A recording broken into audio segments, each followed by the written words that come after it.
Relationships aren't formed in a matter of a couple days. There's time where the respect grows and the communication follows. I think the greatest relationships that you have, with your friends and loved ones involve conversations that flow. That's all about wanting to have those conversations. And, we've had a couple conversations and been positive conversations. Okay, the mere fact that they're conversating at all, I find just completely fascinating. So, Shefty, let me come to you. You're the one who's been on top of this thing now for the many months that we've been talking about it. What should we take away from this relationship in progress in Green Bay? Like you, Greeny, the fact that they're even talking to me is a semi-encouraging development. It's better than not talking at all. Look, you covered the Bulls back in the day. Was Michael talking to Jerry Krause back then? I'll bet they weren't even speaking. So there has been some dialogue between these two particular individuals, and it's pretty well documented what Aaron Rodgers has felt about his general manager in the past and some of the things that have gone on there where they have not kept him in the loop, where they have not brought him into personnel decisions when they told him that they would and they hadn't. And so the fact that they're even communicating, look, why would they not lean on the input and advice of somebody who's been around, who knows the pulse of the locker room, who knows the players, who's comfortable playing with certain people? It's not the way the Packers organization has operated. And again, one player shouldn't be bigger than the team, but an organization should be smart enough to recognize, hey, this is a guy whose contributions should be and could be very valuable. Why would we not factor them in to our process, something they haven't done in the past? Louis, I see the face. I follow you on Twitter. You constantly tweet. It's a relationship business. So how do you read this relationship?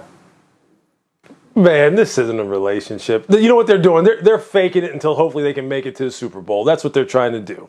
I mean, and that's okay. We all get that. It's all right. But Adam asked a great question that, quite honestly, at this point in time, if you're still asking that question, is there really hope? And that is, why wouldn't they rely on and lean on the input of someone who talks to every single guy in this locker room, has been there for, 15 years, has won multiple MVPs, has won a Super Bowl for you, is regarded as one of the most talented players to ever play the game, period, and who has relationships with various different players across all different positions on this team? Why wouldn't you rely on him? As he said, why wouldn't you rely on me to help recruit players that come here? Because guys want to come here and play with me. Maybe ask my opinion on certain individuals as you're about to send them down the road. Why wouldn't you just ask my opinion? Well, the reason is because they don't want to. That's why. So now all of a sudden, when maybe 2021 is the last year, now all of a sudden it's boom, we're going to ask you on everything, Aaron. We're going to make this work. This is a great relationship.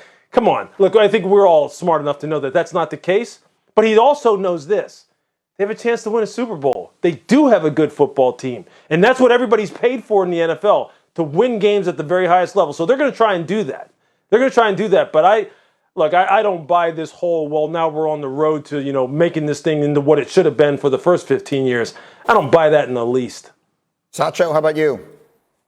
Yeah, it seems like he's having an uncomfortable conversation with the GM. That's what I'm seeing between Aaron Rodgers and his GM. I don't think this lasts past this year. I believe that this is it's almost like Louis said. It's conversation. Let's figure things out. Let's smooth things out for this year. But Adam said the same thing, right? We're not thinking long term. We're going to work together. We're going to live together. We're cohabitating. Why not make the most of our current relationship? My dad's a psychologist. He talks about it all the time.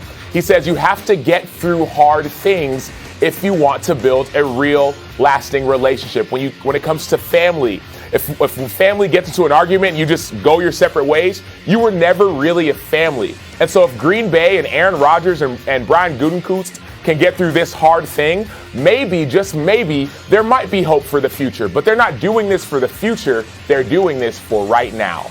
Yeah, I mean, the future consists basically of this football season in which they are one of the favorites to wind up in the Super Bowl. We'll see if they're able to do it. And meantime, they're in one situation. Another team that was thinking Super Bowl thoughts, and I suppose still is, has had just a brutal week, and that's the Indianapolis Colts, where both Carson Wentz and All-Pro guard Quentin Nelson are out 5 to 12 weeks with foot injuries. The coach is Frank Reich. He was asked about the possibility of trading for Nick Foles. Here's what he said. This is Carson's team, first of all. I mean, he's our quarterback, and we're so excited about having him. And, He knows that. This team knows that. When we brought him here for one reason. It wasn't to, he's going to compete, but it wasn't for he's going to come in here and lead this football team. I love Nick Foles. I mean, he plays for the Chicago Bears and haven't talked to him, but I think he's a great player. I think he's proven that. There's nothing about Nick Foles I don't like. I think he's a winner. He's certainly a guy that fits our kind of culture, but he plays for the Chicago Bears. That was a lot of words I wasn't expecting to hear Frank Reich say. Shefty, help me with that. What just happened here? Well, I'll say this. Frank Reich and Nick Foles have exchanged love letters over Get Up over the course of the past week. Nick Foles talking about how much he loves Frank Reich, and Frank Reich talking about how much he loves Nick Foles, but they can't talk to each other because that would be tampering. And the truth of the matter is, Greeny, that's not the way that the Colts are thinking right now, despite their mutual admiration for one another and despite the fact that they've communicated less than Brian Gutekunst and Aaron Rodgers this past week. The fact is the Colts are going to stick with Carson Wentz right now. They are giving him 2 weeks. In 2 weeks from the time he had the surgery, they will reevaluate where he's at in the process and see how he's doing at that time. And if they feel he's lagging behind, and if they feel they haven't seen what they wanted to out of Jacob Eason and Sam Erlinger, the young quarterbacks on their roster right now, then they could explore making a move for a veteran quarterback. But that's not the way they're thinking right now. That's not the way they're operating and planning. And as much as that love affair exists between the coach of the Colts and the quarterback of the Bears, right now a reunion is not on the horizon, though that always could change in the future. There's so many interesting pieces to this, Lewis, because you've got the Nick Foles of it all, and then you have the Phillip Rivers of it all, who was just there last year and said, he's staying ready and the possibility, he hasn't closed the door on the possibility of coming back. And there was Reich saying, Wentz is our guy, he's here to be our quarterback. If you were, how this stuff works. If you're in that front office, how are you approaching the situation in Indy? Yeah, I think right now, I've already, been laid out for how I should approach it, which is I'm just going to have to ride this out, trust in my medical staff, trust in my strength and rehabilitation staff to get Carson ready to go, hopefully by week 1, or at least within that first month of the season.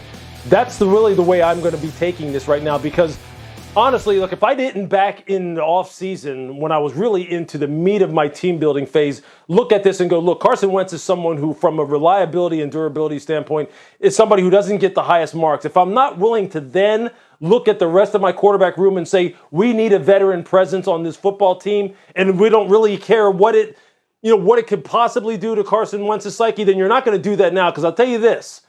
Look, you heard Frank Reich say, this is Carson's team. He's not here to compete with anybody. This is someone who we believe in, et cetera, et cetera. I think the reason why he's saying that, because he knows that, look, Carson needs to be the guy. He needs to be the one that everyone is focusing in on and everyone is kind of pouring themselves into. I just thought, for them to bring in a Nick Foles at this point in time for Carson Wentz, or any veteran quarterback for someone who, to me, has as fragile of a psyche as Carson Wentz, I think that could be something that really just gets things sideways and upsets the apple cart, so to speak, on this football team in that quarterback room in particular. So I think it's kind of, look, they're stuck with what they're stuck with as far as waiting this out, relying on their training staff and getting him healthy, because I think when you start going down the road of bringing in a veteran, that could be something that really throws this thing off kilter. And Lou, that is a great point, because, again, it is about the physical questions with Carson and his foot, but there are people who believe it is much about the mental aspect of this as anything else. And if they were to go out and bring in Nick Foles, that would send a certain kind of message to Carson Wentz. And I don't know that some people believe that he would react favorably in that regard, which could be another reason yet that they're holding off on doing anything and showing no inclination or indication whatsoever that that's a road that they're going to pursue. Sacho. And Shefty, I had a coach, Mac Brown, a phenomenal coach in college. His main saying, he would say, is that fair? Whatever I do, is it fair for you? I think this is fair for Carson Wentz. Let's give him 2 weeks. Let's see how he recovers. If it's closer to a 12-week injury, okay, we're going to make a different decision. If Jacob Eason's looking good, maybe we can sit a little bit. But I think this is fair for Carson Wentz, for Frank Reich to say, you are our guy. You are our quarterback. It's not about a fragile psyche, right? If anything, people could say Aaron Rodgers has a fragile psyche because he's not getting what he wanted. It's about having a coach who believes in you. And I think Carson has that right here in Indy. And I think it's very fair to give him 2 weeks to evaluate your roster. You got Phillip Rivers waiting in the wings, so I think it's a win-win for everyone. There's so much to unpack here. I'm coming back to this as our morning continues for sure. Meantime, we're just getting started as we roll on. Why what we've heard about Justin Fields could